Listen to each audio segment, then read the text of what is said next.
Hello and welcome to Movie Marathon Mood. It's the show where we watch a bunch of movies and then we talk about them. It's as simple as that.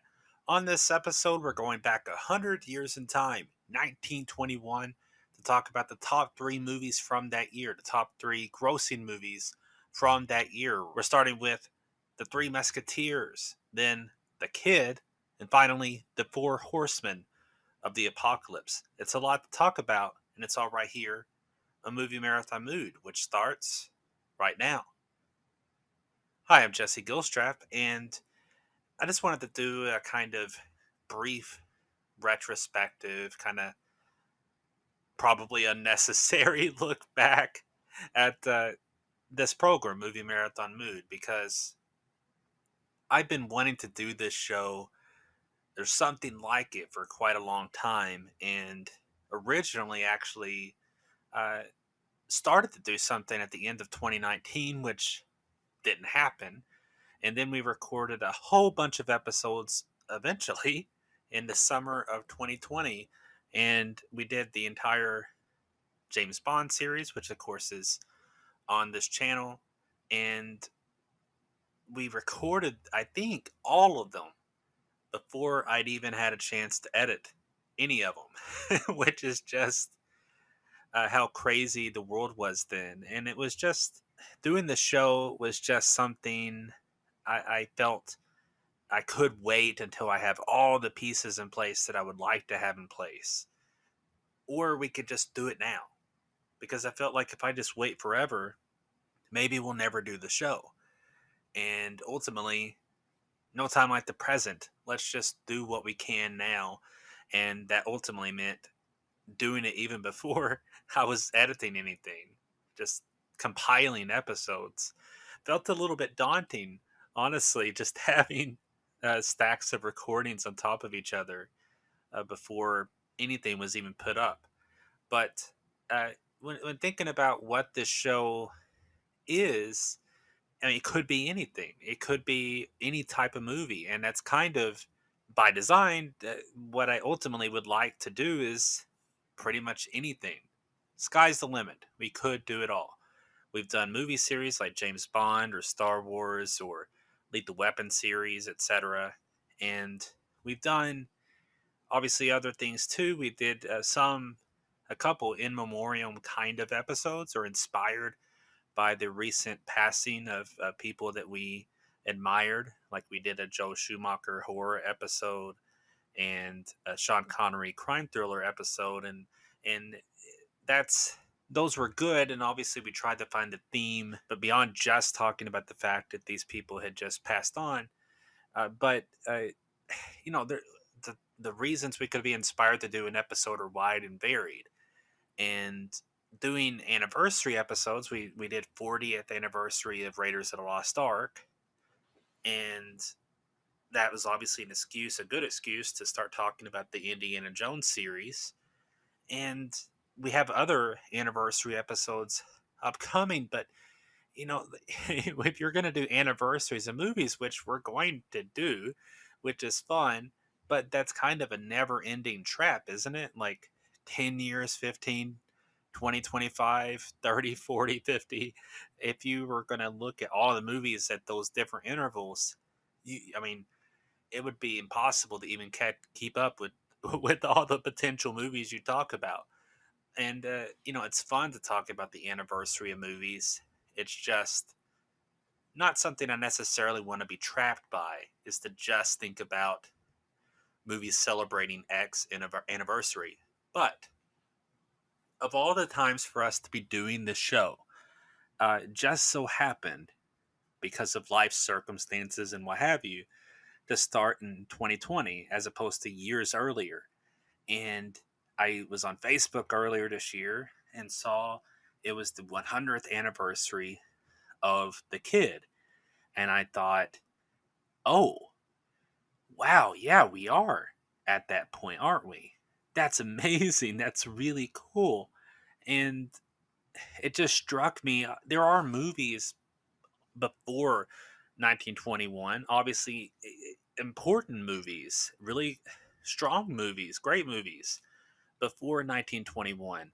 But if you look at the 1920s, that's a huge time for growth in cinema and cinematic output, and a lot of classic movies that start coming out in this decade. And I thought, wow, for us to be doing a kind of retrospective look at different movies, and this is an ideal time to look back 100 years. I just feel like of all the things for us to do, if we're going to do anniversaries, 100 is kind of difficult to pass up, to the point that I don't think, so long as we're doing a show, I don't think we're going to stop doing 100th anniversaries. That's just, to me, just such a cool thing. And it's not like there aren't other anniversaries worth celebrating. For instance, it's the 80th anniversary of Citizen Kane. I don't know if we'll get around to that or not this year, but that's a really cool one. 80 years of uh, often cited greatest movie of all time, Citizen Kane. But I think the silent movie era is one of the most unsung sometimes eras, not necessarily among cinephiles, but uh, you use that word cinephile and it gets into a very particular point of who likes movie. Like there was one time this guy I worked with that called himself the movie guy, his self-proclaimed thing, which already kind of made me go, okay, I'm into movies too, but sure, you're the movie guy, and I guess you can wear that moniker if you want to. But weirdly, like he never seemed to talk about movies that in depth, first of all. But then we had a lot of time to kill, and I had my movie collection on Blu-ray.com. I have different physical movies I own listed on there. We're just kind of browsing through my collection, and he said, "Wow, I see a lot of foreign and independent and old movies on here." And I said, "Oh," to myself, like, you're that kind of movie guy. And it just kind of goes to the point that what a lot of people consider enjoying movies is modern, popular kinds of movies. To the point that I guess you can still call yourself the movie guy and have a relatively limited appreciation for all that cinema can be. And I certainly don't say all cinema can be in a way to seem pretentious about what kind of movies you should enjoy. I mean, I don't like the idea of too much pretense around that. And at the same time, I feel like part of the beauty of art is looking at things outside of our sometimes normal comfort zones and exploring history and exploring different cultures and ideas. And uh, if you look outside of what you think you like, you might be surprised. And I wish more people would watch silent movies. I think the silent movie era is some of the greatest movies of all time. I'll never forget reading the book. Um, Francois Truffaut did an interview with Alfred Hitchcock, and it's a book length interview that's incredible. It goes through all of Alfred Hitchcock's career. Francois Truffaut is just an open, honest person, anyway. Open and honest in his love for Hitchcock, but even when he doesn't care for a movie, he's honest about it. And Hitchcock is honest in return. It's a really cool thing. Truffaut's a great filmmaker. Talking to one of the greatest filmmakers, it's a treasure trove.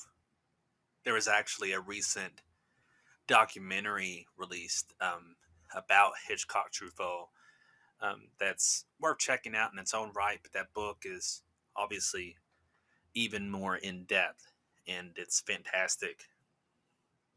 An incredible resource for film lovers. Hitchcock started making movies in the silent era, and something that I love that I also think they maybe take just a hair too far is, as they said, that movies are probably at their best when they were black and white and silent. And it's like I appreciate your love for the cinematic art form and for the silent era, but I don't think that's quite true. I think there's plenty to appreciate about movies as you move forward with different modern advancements. But at the same time, it's not like those modern advancements supplant the older movies or improve upon what they were capable of. It's just that there's different things to appreciate about movies, and I do understand part of what they were getting at, which is there's a purity to the silent movie era when you're just watching a story told visually, and you're getting to appreciate the story purely on those terms, and at the same time that's when it's done well. When it's not done well, uh, it can be a whole other matter, really. There's plenty of terrible silent movies as well, or silent movies that clearly relied too much on intertitles, the text that would pop up between scenes or in the middle of scenes, which would have dialogue or explaining the plot and etc. etc. And if you have too many intertitles or too much text in intertitles, then you're basically reading a book or reading a short story as opposed to watching a movie. But I think it's nonetheless absolutely true that there's a lot to appreciate about the silent movie era, and so much that deserves mention in terms of, again, the purity of what a movie can be. Obviously, the sonic experience it's huge to what movies can be as well. Not just dialogue, but music and sound effects, and the whole design and immersion of what the cinematic experience can be. Uh, that's important in its own way. But you go to the silent era, and it's just something to appreciate. That being said, of the three movies we're talking about in this episode, only one of them has an official score, and I'll talk about that when we get to it.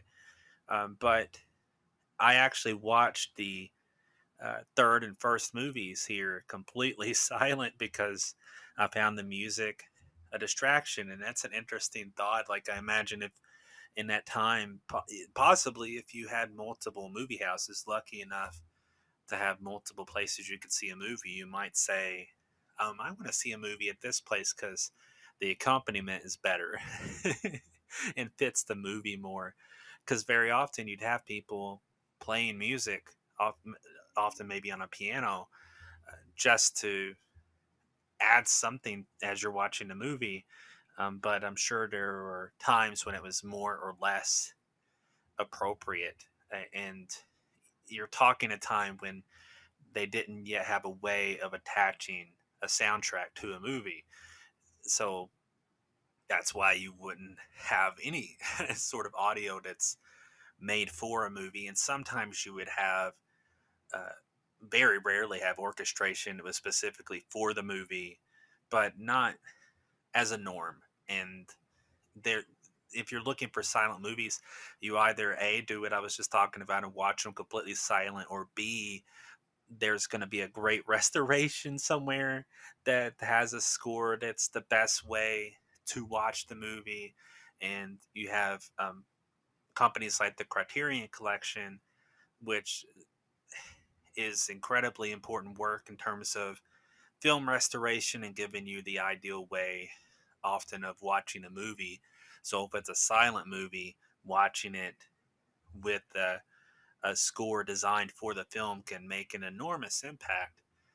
And some people might say, I don't want to watch it with the score done later because it's not the pure experience. And I guess you're entitled to that thought process too. But nonetheless, I think it's this the tricky thing. At the very least, it's I wish we had even better versions of some of these movies and some silent films that are completely lost to time. And luckily, we do have ready access to these titles, and that starts us with the Three Musketeers, which I I watched on YouTube. I actually watched two of the three movies on YouTube. The Kid is also on YouTube, but it's also a Criterion Collection release that you can find on HBO Max and also on Prime, at least at the time being.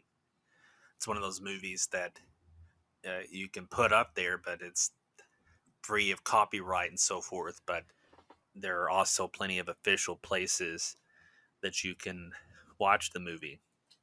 The 1921 Three Musketeers is probably most notable in terms of being a Douglas Fairbanks movie. Douglas Fairbanks really became a star with this movie, and it's not the first time that I'll say it on this episode about a different star.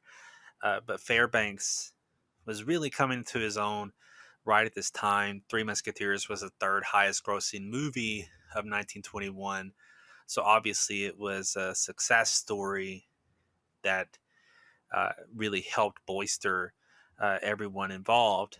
But it's absolutely a Douglas Fairbanks show. And I don't just say that because Fairbanks was terrific. I say that because that's very much the focus of the story. What's interesting is how, the movie is weirdly very plot driven, and at the same time not plot driven enough. It's kind of a combination of things. It has too much plot and not enough of it, because the movie starts out and you have so much palace intrigue, and a lot of time is devoted to being in the palace and seeing the cardinal and seeing him being evil, and he's evil because he has a cat. um, I guess that's an ultimate sign of evil throughout cinema history. We also talked about the Bond movies, and you want to talk about iconic evil cat. There you go, for Blofeld in the Bond series. But you go way further back in time, and you have the Cardinal in the Three Musketeers petting a cat. But what's extra weird about the petting of the cat is that he seems to also be petting everything. His hands just have that kind of motion, petting the arm of a chair or petting just the air at one point. It's kind of funny. It's like the cat disappeared, but he's still making that motion. I guess in the modern day, maybe they would add a CG cat. I'm kidding, but at the same time, it did cross my mind that he is he just thinking that that's the motion I need to make? And I say that, and I'm not picking on the actor Nigel de Bruyere or de Bruyere. I'm not sure 100% how to pronounce his name, but he is actually quite terrific as the Cardinal in this movie. Good enough that he played the part several more times later on. And when I'm talking about the palace intrigue and the very stagey theatrical style, is at all points in this movie, but I especially noticed it in the beginning stretch. It just, man, this feels like we're just watching a stage play in a lot of ways there in some of the beginning sequence. And ultimately what matters, and I'm not saying that there shouldn't be a plot, there should be a plot, but and it's Three Musketeers, so it's Alexander Dumas, so it's a really good story, and that backbone is a lot at the heart of this movie too, and obviously really helps a story that's been told who knows how many times, and will be told again. I'm sure. I'm sure there's going to be some more modern adaptations of the Three Musketeers and so on as time goes on. And it's not the worst thing so long as it's done well. And there's been plenty of bad versions too, but this is one of the good ones. And that storytelling is absolutely at the heart of the movie, and at the same time, I think what you ultimately notice or can take away from it is just thinking, oh, the Cardinal's a bad guy and we need to stop the bad guy. And that's kind of right there at the spirit of the thing. But yeah, there's obviously the Cardinals guards as well that need to be fought off at different points, and Milady de Winter, who is uh, sort of at the right hand of the Cardinal and trying to spy and steal for the Cardinal. That's all a part of a lot of the plot structure here and what we notice, because the Cardinal essentially is trying to uh, win the favor of the king, and ultimately trying to prove that the queen is having an affair behind the king's back, and a part that eventually becomes a plot with jewels that the king had given his queen, and the cardinal saying, "Oh, I know that the queen gave these jewels up, and we're going to prove that by asking her to wear them at this event, this party at the end of the story." And it's D'Artagnan's job to bring the jewels, to steal the jewels back, and to save the day. Which is kind of, if you remove too much of the plot and just make that an act of heroism, it feels kind of strange outside of knowing that the Cardinal looks evil and Milady de Winter looks evil. It's kind of weird to say, like, we need to save the day by uh, proving that, or suggest by giving the queen back her jewels so that it doesn't look like she's had an affair. That's kind of an interesting plot, to say the least. If you remove too much of the backroom intrigue and you boil it down to just some base kind of simple elements, especially in a world where you can't have too much dialogue, or you you lose the flow. And this is already around a 2-hour movie, so there's plenty that is actually in the story. There's plenty to consider as you go through it. But that's kind of the movie. It becomes way better once you get to D'Artagnan. So much of the plot just kind of gets lost, and I don't want to make too big a fuss about the plot getting lost, but at the same time, the movie has the most fun when it's just D'Artagnan mugging it up and having a gay old time and fighting. The action adventure fun of this story is where the heart of it is, and it never seems to take itself too seriously, which is also very important. Very important to keeping it all fun and light. But that's also the reason we shouldn't be spending too much time with the plot. if if we're not going to take it seriously enough, then we kind of should spend more time with the action adventure fun.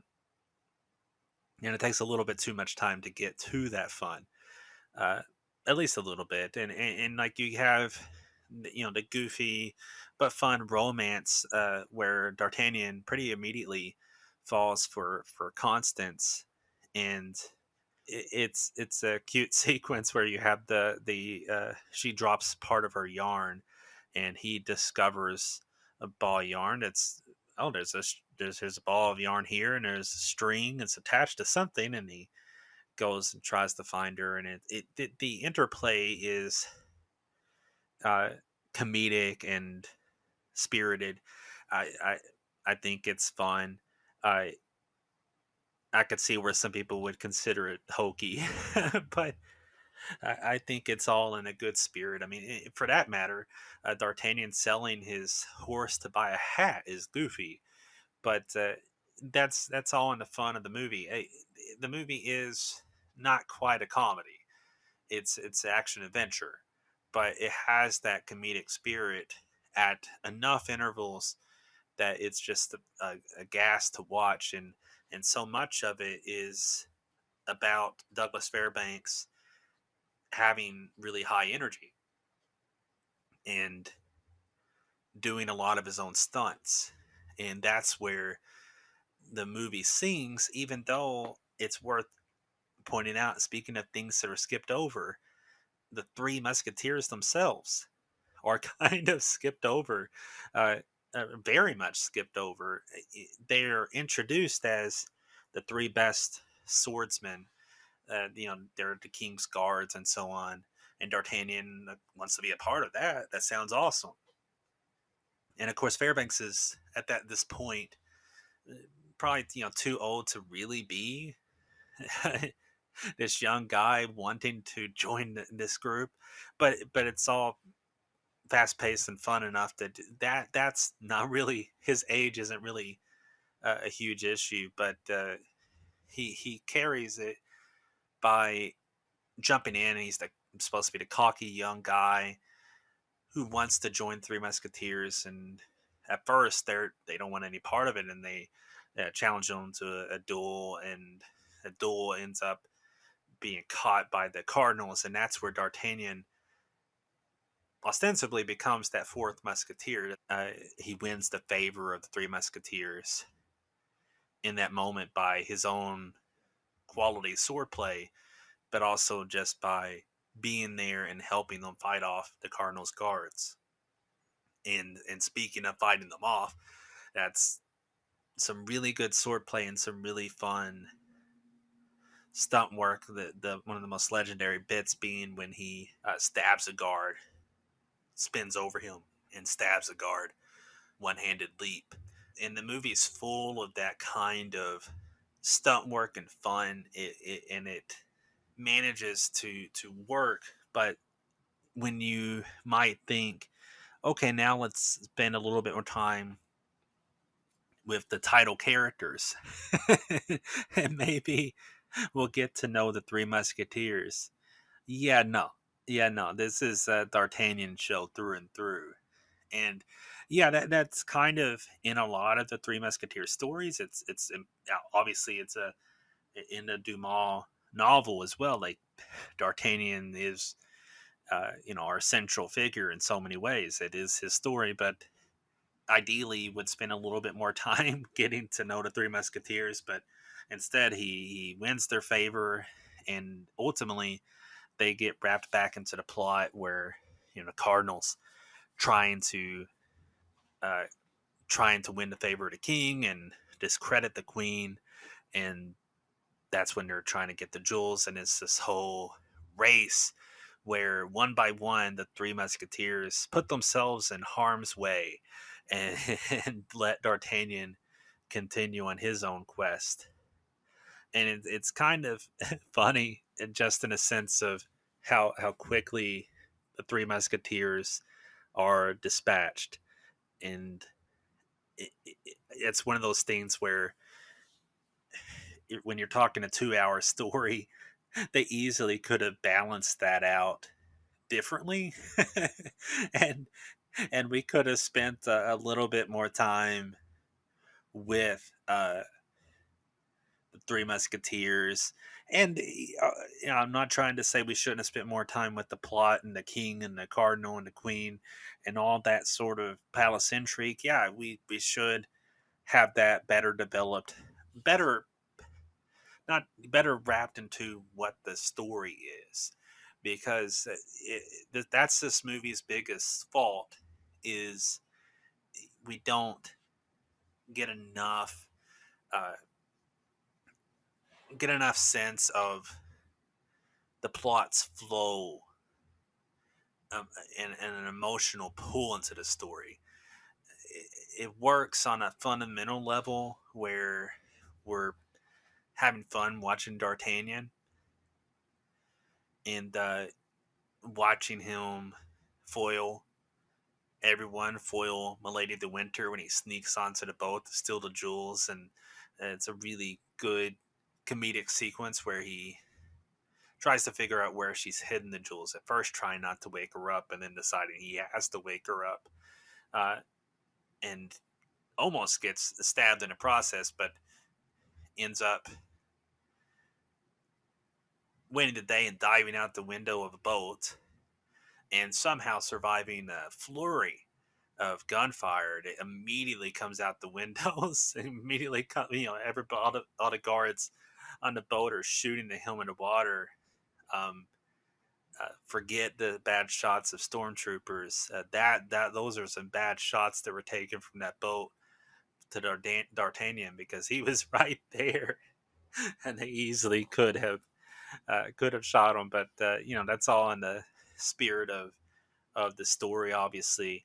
And as the movie wraps up and we're in the palace, and there's some really terrific sword fighting, and the struggle to save the day there at the end.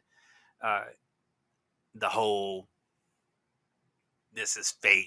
D'Artagnan is just pure force of nature. And I say that he also scrapes by as well, but it's fun to watch it. Although I also had fun watching the animation and the backdrop of the palace with you can see the little animation of up on the balcony of the orchestra, and that's a fun detail. This movie has some honestly solid filmmaking. It really does. It's a good, well-made action adventure movie. Yes, Fairbanks is by far the star of the show, by far the reason to watch, but that's not a horrible reason to be watching a movie.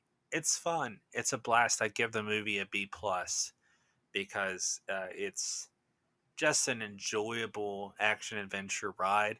No, it's not the best Fairbanks movie, or nor is it the best version of the Three Musketeers that exists.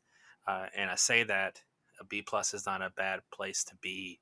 It's a really good one. It's a really fun, good movie that is worth checking out, especially if you're a fan of Three Musketeers. If you're curious, it's a solid, fun ride of a movie to check out with plenty of details.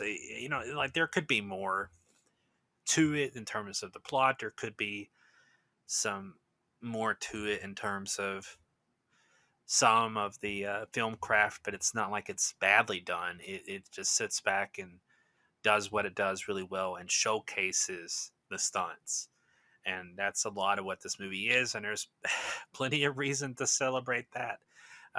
Many a good action adventure movie is primarily about showcasing a star and their stunt work. So this movie fits in that camp quite easily.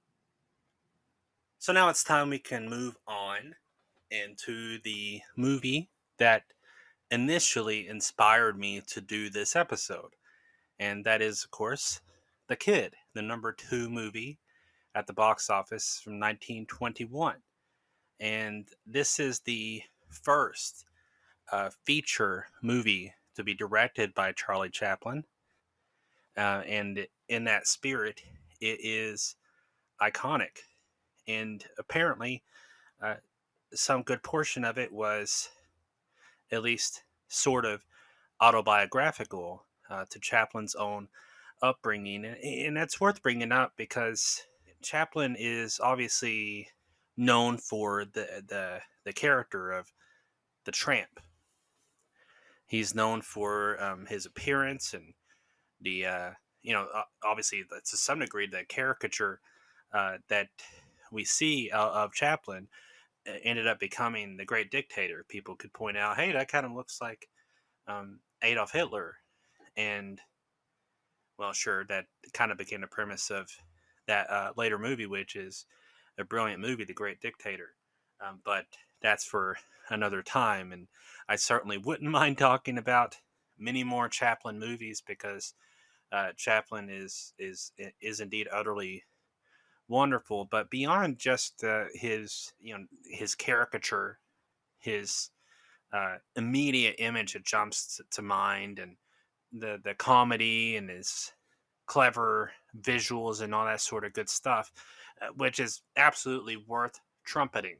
Chaplin was clever and gifted. He was a good filmmaker, terrific filmmaker, one of those people that deserves credit beyond just having an amusing presence. This was a fully fledged, very clever filmmaker. and performer. But also, the one big key important aspect here is something that's, well, in this particular movie, it's teased out at the front with the intertitle title card that actually says a picture with a smile and perhaps a tear.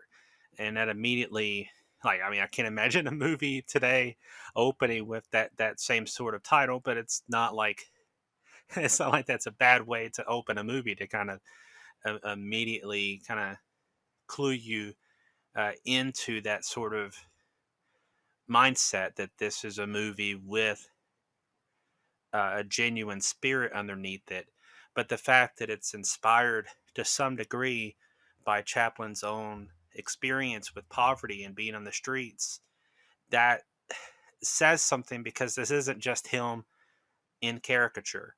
You know, I've used that word several times, the idea of caricature. But uh, caricature can be a good thing, it can be a bad thing. What really matters is that you have something underneath it.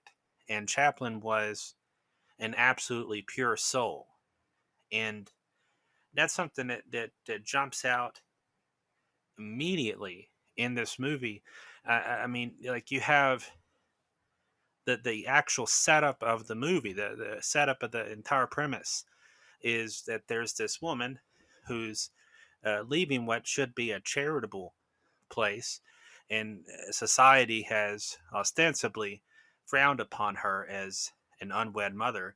And just to kind of hammer that point home, you see the guy who uh, couldn't care less about her. It's left her to be on her own devices, and because society has treated her so poorly, she's momentarily uncertain what to do with her child that she's just given birth to. She doesn't know what to do for sure, and has a moment of doubt, and that moment of doubt is just enough because the child that she's put aside potentially to be to be adopted by somebody is ultimately kidnapped.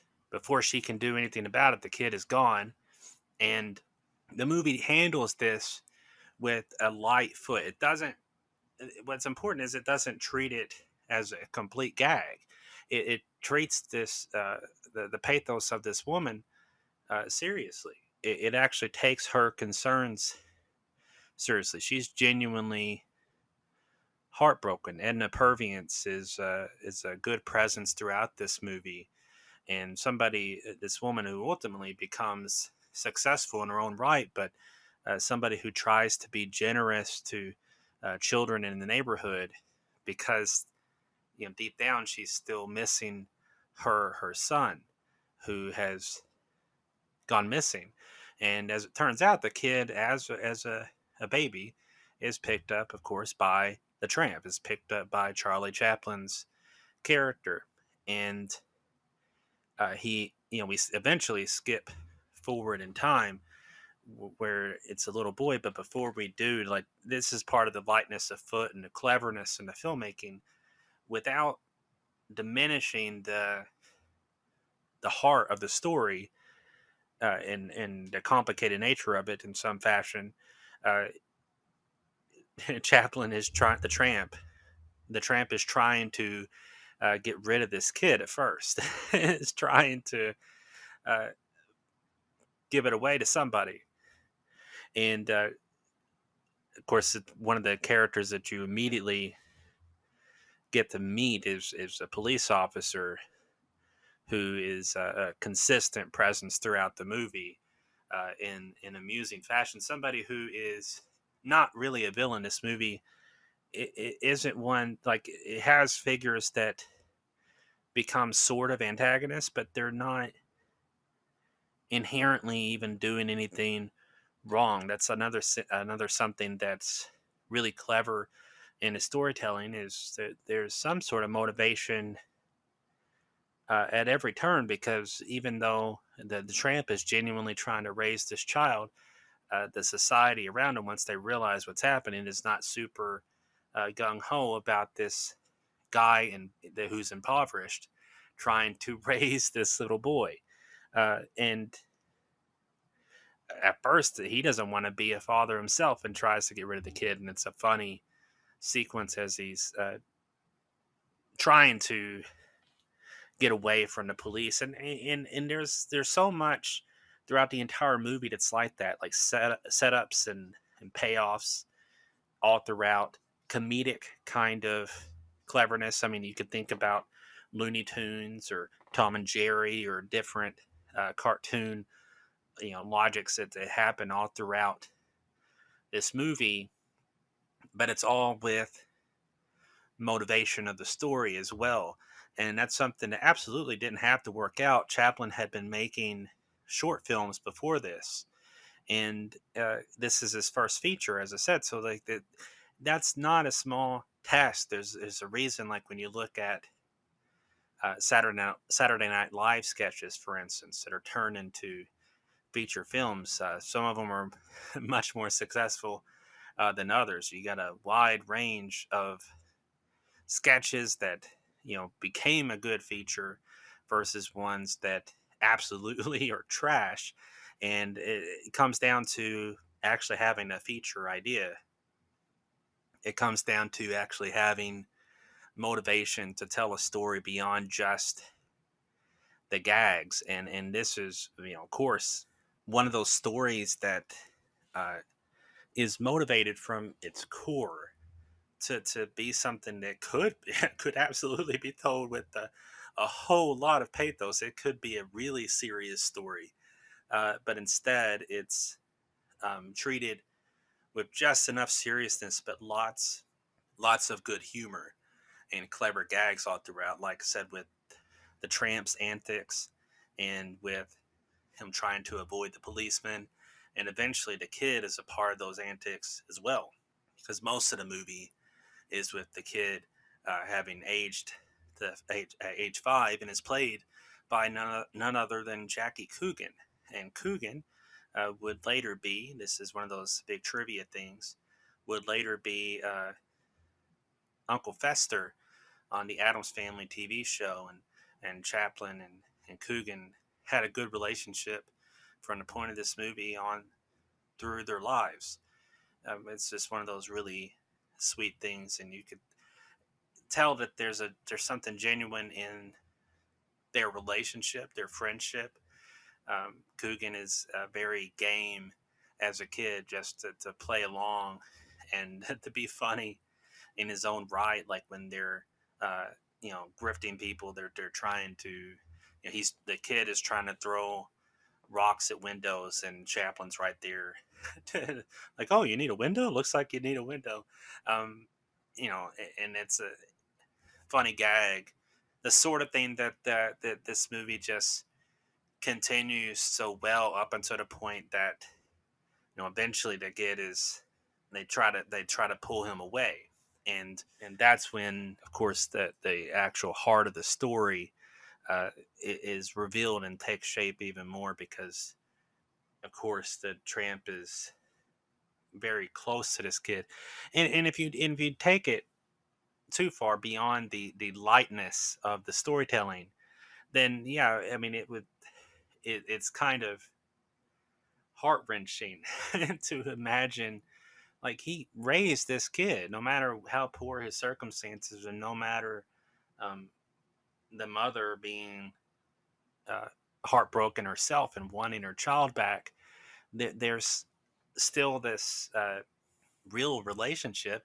That's the kid grew up with the Tramp. The kid grew up with this guy raising him and living the roguish life on the streets. And it's just interesting. Like when a story eventually wraps up, it's not that it's avoided, but it's essentially skipped over. Like, if I have any criticism for this movie, and it's very very slight, but it's just to say that it wraps up a little too cleanly in terms of.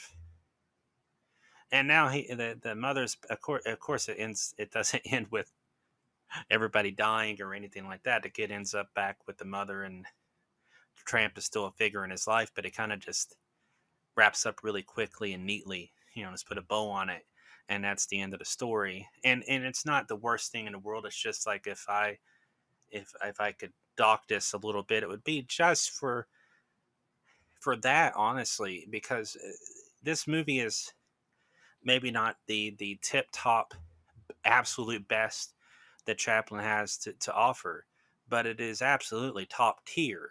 It is a great movie. It's a brilliant movie, and it's so fun to watch. It's fun to watch, the fight happen between the kid and this other little local boy, and then when the boy's brother walks in, and that's when the movie steps into like overt cartoon territory, because you see uh, the so-called muscle suit that this older brother is wearing when the tramp is taunted by this guy, and it's pure cartoon logic when it comes to uh, the tramp not wanting to get in a fight with this older brother, but the older brother wants to defend his little brother, but not wanting to actually fight the little kid either.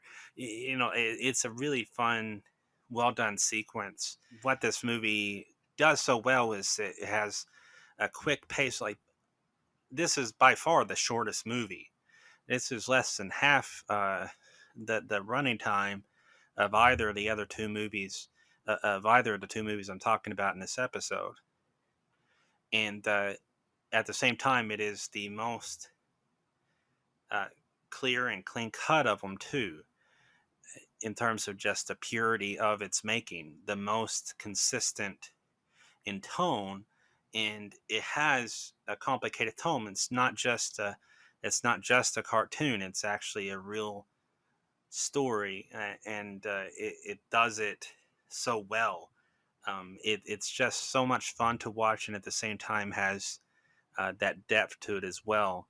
And I couldn't continue without mentioning the dream sequence as well. The dream sequence is one of those almost out of left field sort of moments, but it's also part of what this movie does so well, which is kind of to uh, sort of avoid really dealing with the pathology, or at least in complete darkness. Because when the tramp thinks that he's lost custody of this little boy, he ends up falling asleep and going into this dream sequence. But as much as the dream sequence is hilarious and it's exaggerated, and it's also like pretty clever and wonderful too. Like, it's a live action cartoon, to keep using that term, but it's a live action cartoon, but there's something real happening there too, because it's the tramp and his own logic and his own fears kind of coming to life in the form of a dream. I'm one of those people that I love a good dream sequence. They can be really terrible, and obviously, like, there's nothing worse than a story that ends with "it was all a dream." At least broadly speaking, that's a terrible way to end a story. But a dream sequence that actually is handled well within the frame of a story is something that I'm very fond of, because when you get into the backs of our own minds, dreams are a huge part of it. And not that our dreams always mean something. I've had some pretty messed up weird dreams, but what I mean is, like, our subconscious minds can often reveal an awful lot about who we are. And the dream sequence in this movie is one of those really well handled, fun bits that also just happens to deal a little bit with what's going on in the tramp's mind. But then, of course, right after that is when the story wraps up, perhaps a little too quickly. But that's neither here nor there. Look, The Kid is a solid A movie. It's a great movie. It's again, the reason I was inspired to do this episode is the chance to talk about this particular movie, and future hopes to talk about even more of Charlie Chaplin. I think he's terrific. There was a time when um, Uh, Speaking of pretension, once again, there was a time when I'd be like, no, Buster Keaton or Harold Lloyd, they're better than Chaplin.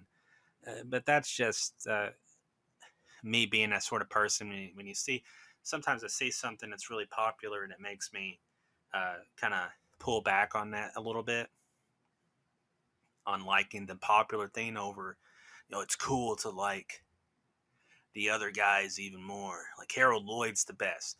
And look, Harold Lloyd is fantastic too, but Chaplin is undeniable. Uh, this is a great example of that, and absolutely one worth checking out of the gate. If you're curious and never seen any Chaplin before, you absolutely should just check out the Kid. It's a good place to start, and it's where he started too in terms of feature films. But that takes us to the movie in this list. It's probably 100 years later, the one that's least talked about, at least in terms of the wider public consciousness, because at least the Three Musketeers happens to be the Three Musketeers. We've seen so many versions of that story. It's a classic book. It's been adapted many times. It was actually adapted before the 1921 movie. It's that kind of a story. It's been adapted so many times, and people know the Three Musketeers, so it wouldn't be that far fetched for people to be aware of the existence of that 1921 movie. And Charlie Chaplin is just somebody that's permeated the wider public consciousness. But the number one grossing movie in 1921 was handily the Four Horsemen of the Apocalypse. Not only was it about twice the box office take of the Kid, but adjusted for inflation, it's the highest grossing silent movie of that entire silent movie era. It's the highest grossing movie, which is just kind of mind boggling in so many ways. And at the same time, I think it kind of makes a lot of sense too. When I think about it, and uh, as I've been doing, obviously, is that it makes sense that this is the kind of big, wide spectacle that could easily be crowd pleasing to all. And the one thing that you might be aware of, or I say you could, you could be like, I know my movie history, and I've watched this movie a whole lot, and obviously I don't know who all is necessarily listening to this. Uh, if you are a cinephile as I am, then uh, kudos and hello. But I'm just thinking in terms of the kind of wider public consciousness. You may be aware of Rudolph Valentino. That's the big star turn of the Four Horsemen of the Apocalypse is Rudolph Valentino, and that's that makes a good deal of sense when you watch the movie alone. It's worth pointing out that the number four grossing movie of 1921 is the movie that I've seen most quickly associated with Valentino, and that is The Sheik, which he followed that movie up as well. But yeah, The Sheik is one that is number four in 1921 and is often a title character that he's associated with. But this was the big movie, and it was the big star turn, the movie that kind of put him on a map. And like I said, it's easy to tell why, not just because of his character and his story, but because he immediately has that kind of cinematic magnetism. It's immediately arresting, and it's worth pointing out that he actually passed away just a few years later, in 1926. He made more movies that we might talk about on here as well. But he was 31 when he died tragically. It's just one of those crazy things, and of course, more likely to happen back at that in the 1920s than it even would today, in spite of what anybody might say about medical science as they are in the current culture. Uh, Medical science has done an awful lot for us in terms of eradicating disease and illness, and, and people would traditionally not necessarily die at 31 years old, but die a lot younger than they do today. And Valentino is one of those bright stars that burned out too quickly, and what a run he had in such a short period of time. I mean, Douglas Fairbanks and Charlie Chaplin actually, um, brought Valentino on board United Artists. Fairbanks and Chaplin were both, two huge stars and founders of United Artists, and Valentino is one of those people who was not really paid fairly. Surprise, surprise. I guess you might wonder, why might a guy named Valentino not not be paid as well as some other stars, in spite of being perhaps the biggest star of the moment? And it's because he is Valentino, because he uh, was the progenitor of the term Latin lover, but he was just a gigantic figure at the time, and nonetheless was treated badly by people that were heads of studios who were making a lot of money um, from him. And obviously, this is all throughout history. It's even here in 100 years later, and there's all this talk about Scarlett Johansson and Disney with the Black Widow movie, and obviously that's complicated because we're also in the middle of a pandemic, and the numbers get kind of hard to judge in terms of what it could have made, and we can't really 100% say for sure what Black Widow would have made compared to the circumstance that we're in now. But that's neither here nor there. The larger point to make right now is simply that here is a time, you know, simply to say that Scarlett Johansson is yet another example, 100 years later, from the Four Horsemen of the Apocalypse, who is not necessarily paid fairly, and fair is of course a relative term. You have to realize Disney and Marvel are making so much money, not just from the movies and the streaming service, but from merchandising and all this stuff.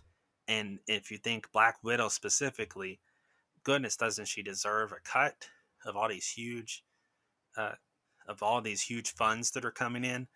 And the same thing is true going back to Valentino here as one of the stars of the biggest movie of the silent era, and other starring turns to follow. The number one and four films of 1921. This guy's making tons of money for the studios and not really paying them fairly. But nonetheless, this movie is, uh, it's kind of unwieldy in some aspects, and I'll just say this right up front: it's not a bad movie. It's a good movie, but it's the least of the three movies, in my opinion. The least of the three movies we're talking about in this episode, and it's because of these disparate elements that don't all come together. I think tonally as well as they could. I mean, Three Musketeers has its issues, but it's pretty, at least consistently, entertaining, even if it's a little bit longer than it should be and has its plot issues and so forth. But obviously, the Kid is very consistent in terms of its tonality. The Four Horsemen of the Apocalypse is one of those things that when it first starts, it takes a while before you'd even know what the plot necessarily is. And it's actually 40 minutes into this movie, which is over 2 hours long. It's 40 minutes, a third of the way into the movie, when we have the beginnings of what would later be called World War One. At the time was just the Great War, because there wasn't a World War Two. It was just the one war. And it's, you had to put your mind in 1921. We're still a couple of decades away from initiation of the Second World War. And 1921 is the Great War.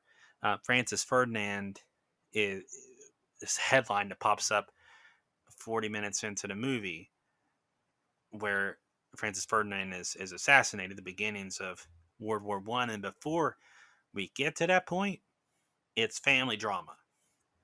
It's a lot of family drama, and essentially so much of what it boils down to is Julio, it's Rudolph Valentino's character, is a rapscallion.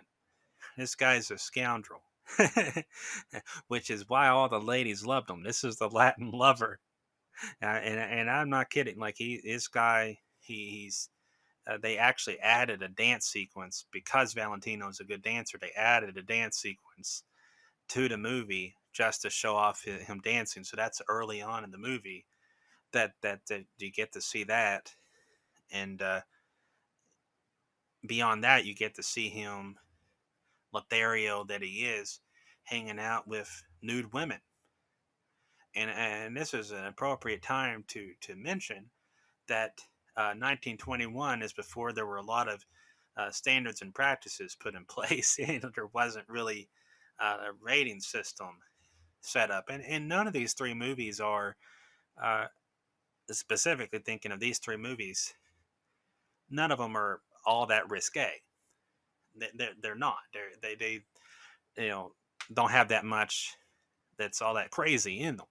None of them do. The kid has just one light use of profanity, and the worst of the bunch in terms of anything untoward is the Four Horsemen of the Apocalypse having nudity in it, and also some great suggestion of violence as well. It gets kind of grim, but it's not by any, the nudity is the most graphic thing that's in the movie, and even that's brief.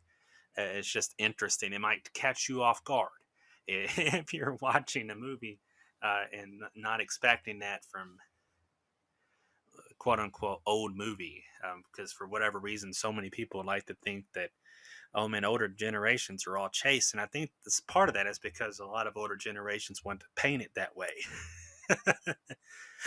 They want to paint things in such a way that things were not all that graphic. Things used to be clean back in my day. There was no such thing as tremendous violence and sex in my day.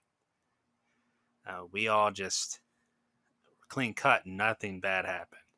It's like, okay, yeah, that's that's just ignorance if you really were to think that. But yes, so before there were, again, you're talking the early days of Hollywood. They hadn't really formed a lot of these principles yet in terms of establishing, uh, morality standards, so to say. There wasn't a ratings code yet, and of course, it wasn't until the late '60s that you had an actual the MPAA ratings board had to step in because people were starting to do more graphic content, regardless of whatever ratings code there was, and people were getting more used to the idea of more graphic violence or sex and use of profanity. And so that's when the late '60s and into the '70s comes out, and you start seeing a lot more graphic content start to kind of come out, because they could do so at least to a certain point and get an R rating or X rating even. It's just kind of the fascinating development that was. But immediately in film history, there wasn't even a ratings code. So yeah, you could have nudity in a movie.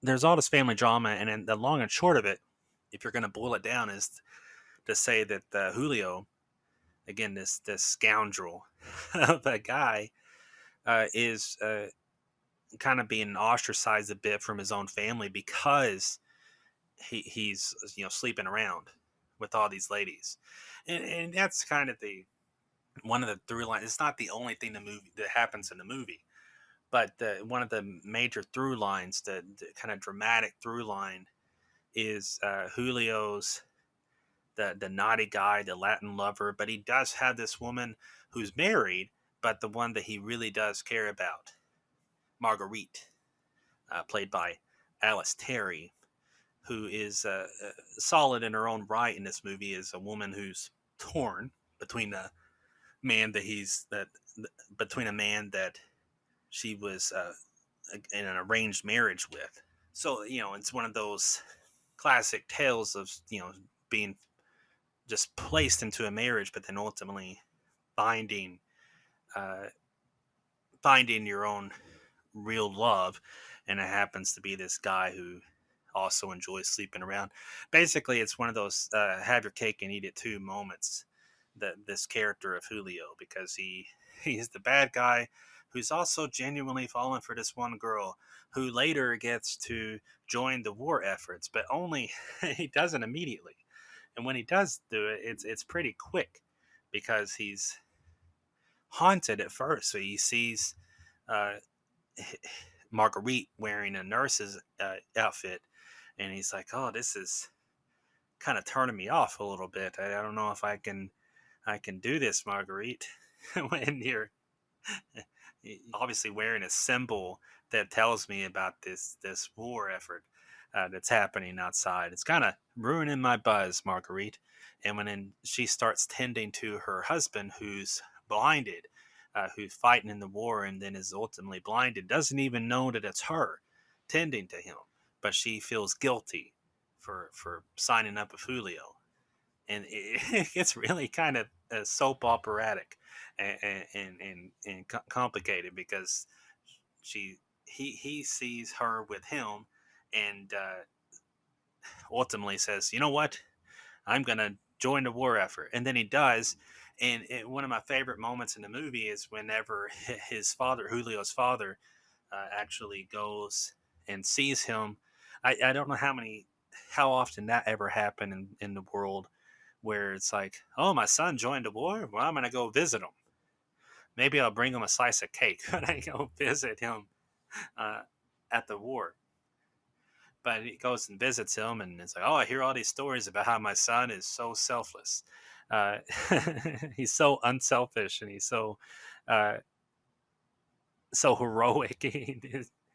But that happened very quickly, and don't expect in this movie to see necessarily a whole lot of complex action, but just look at what happens in Three Musketeers. There's actually action and adventure happening. There's actual swordplay and stuff. But in Four Horsemen of the Apocalypse, you don't really see the characters themselves fighting all that much. There's not a whole lot of actual fighting. There's just a shot of an explosion, a shot of some drama there, and then a reaction shot to that. Shots of tons of troops, and then we cut to the shots of our lead characters. It'd be nice to have just a little bit more of the characters actually a part of some of the larger action, but it's not that we necessarily need a whole lot of complexity in that regard, um, especially from a 1921 movie. But it's not like it's impossible for them to have done just a little bit more in terms of action. Instead, it's sometimes these elements feel just a little bit too disparate, and that's part of what makes this movie almost more of a historical note than it does something that I'd recommend to everybody, because it is interesting. I actually think it's a good movie, but I don't think it's great. I think it kind of hops and skips around a little bit too much in terms of tone, which also I could point out the monkey. There's the monkey that features in random shots of this movie, just for some, I guess, some humor. Everybody loves an animal, but it kind of undercuts the fact that we're talking about war and all this drama, and it's it's that's a tonal problem. But you know what? Just being 100%, it's not like that's too dissimilar to a lot of popular movies of today. And all throughout the years, you have movies that are mass appealing, big blockbuster movies that have random, kind of disparate comedic moments, sometimes a little bit heavy handed, self seriousness, and then spectacle images that don't necessarily connect with some of the other drama and romance that can be kind of forced onto the story. And all these different tonal things, they can be handled well, they can be handled poorly. This one handles it okay. It's not by any means perfect, but it's, like I said, it's obvious that how this could be a popular movie of its time, and because it's not too dissimilar to a lot of popular movies all throughout cinematic history, just in terms of all these different uh, complicated elements that may or may not even work together all that well. But yeah, whenever it comes to Julio suddenly having a change of heart, it's like I could probably use just a little bit more in terms of seeing him actually become a hero. Instead, he's like, you know what? I feel guilty, so I'm going to become a hero. And then we're told he's become quite a hero. And then guess what? Marguerite decides, uh, you know what? I'm going to leave my husband and go with Julio now that I know that he's a great hero. And spoilers: Julio ends up dead at the end of the movie, which is quite a dramatic turn. But talk about ways to kind of build up a figure and build up a superstar.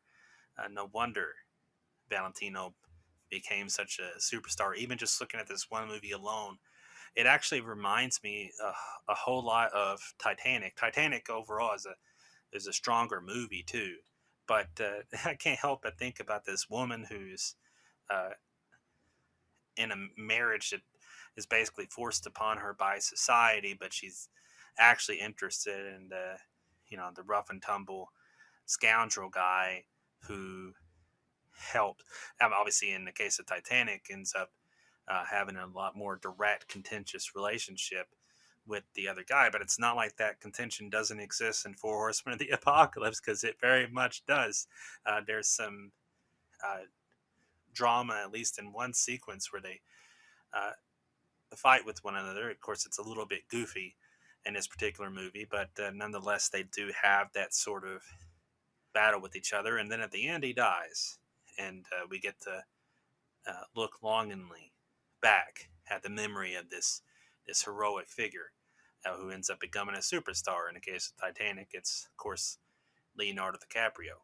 But yes, Valentino became a big star for this movie, but he's also not the only thing that the movie is about. I mean, his family, which I'm not 100% sure how you pronounce it, but it's Desnoyers, but the Desnoyers, they're a wealthy family. Julio comes from this wealthy family, might not be getting the wealth of the family, which he seems cool with because he's just sleeping around with all the ladies. But nonetheless, a lot of what happens in this movie, you see Marcelo, the father, played by Joseph Swickard. He, you see him um, reckoning with his own family issues, but then when the war happens, his mansion ends up being ransacked by uh, Germans who just kind of swoop in and take over his mansion and raise some hell. There's quite a lot of destruction and ultimately some violent contention that happens there.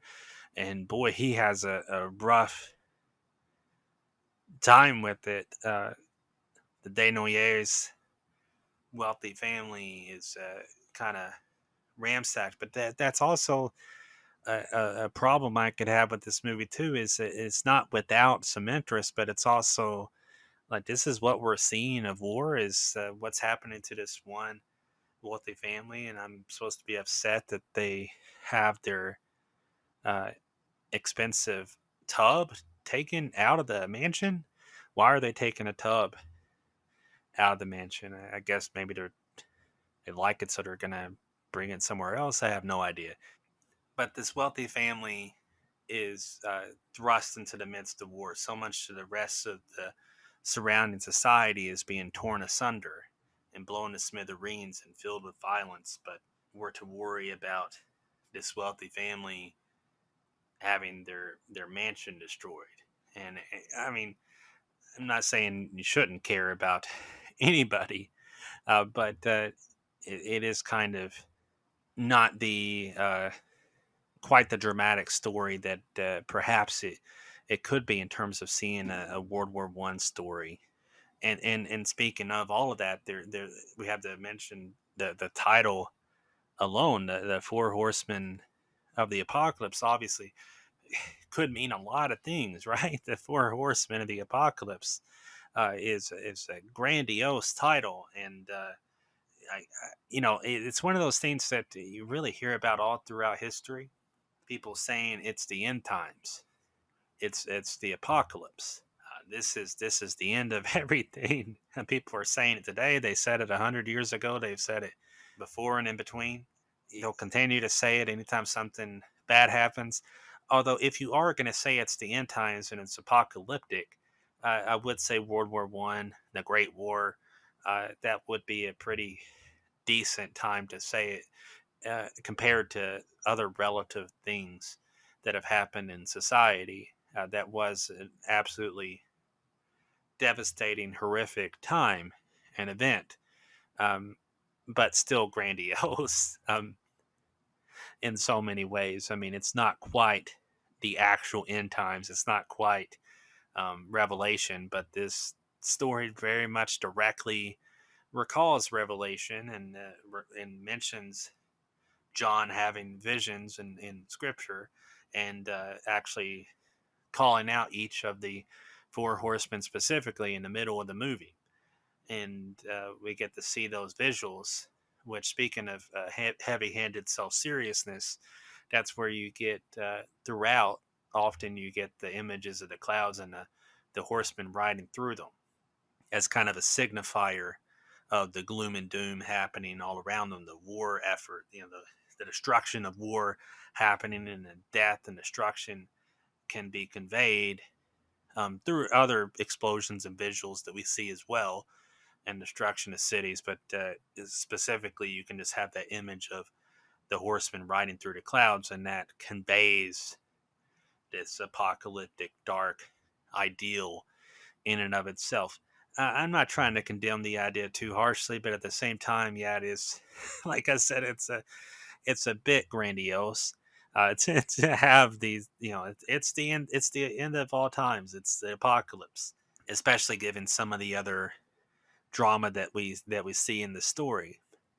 There are ways that this story could have been told better, but it's still an interesting story, and not without its good sequences or interesting ideas and themes. It is worth pointing out that I kind of hate when people call something an anti-war movie, but I mean it's not untrue either, because there are so many movies that glorify war that I suppose it's worth pointing out when one doesn't glorify war.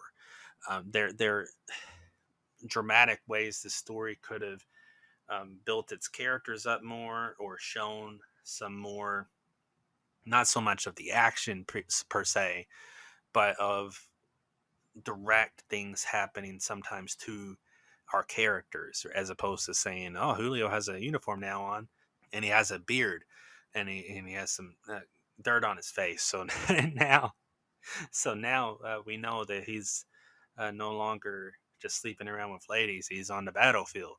Have we seen any of that? Do we know anything specifically that he's done? No, we're just told he's being selfless out there. But nonetheless, it is obvious within the storytelling that they're showing war as this obviously apocalyptic, but this kind of hellish, awful thing.